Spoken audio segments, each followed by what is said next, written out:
ಆಶಾ ಕ್ಲೇಶ ದೋಷವೆಂಬ ಅಬ್ಧಿಯೋಳು ಮುಳುಗಿ ಯಮನ ಪಾಶಕ್ಕೊಳಗಾಗದೆ ನಿರ್ದೋಷಿಯಾಗೋ ಸಂತೋಷಿಯಾಗೋ. ಕಾಶಿ ವಾರಣಾಸಿ ಕಂಚಿ ಕಾಳಹಸ್ತಿ ರಾಮೇಶ್ವರ ಏಸು ದೇಶ ತಿರುಗಿದರೆ ಬಾಹೋದೇನೋ ಅಲ್ಲಿ ಆಹೋದೇನೋ. ದೋಷನಾಶಿ ಕೃಷ್ಣವೇಣಿ ಗಂಗೆ ಗೋದಾವರಿ ಭಾವನಾಶಿ ತುಂಗಭದ್ರೆ ಯಮುನೆ ವಾಸದಲ್ಲಿ ಉಪವಾಸದಲ್ಲಿ ಮೀಸಲಾಗಿ ಮಿಂದು ಜಪ ತಪ ಹೋಮನೆ ಮಗಳ ಏಸು ಬಾರಿ ಮಾಡಿದರು ಫಲವೇನು ಈ ಛಲವೇನೋ.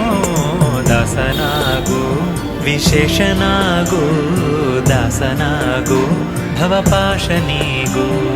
ದಾಸನಾಗು ವಿಶೇಷನಾಗು ದಾಸನಾಗು ಭವಪಾಶನಿಗೂ. ಅತ್ತಲೋ ಇತ್ತಲೋ ಎತ್ತಲೋ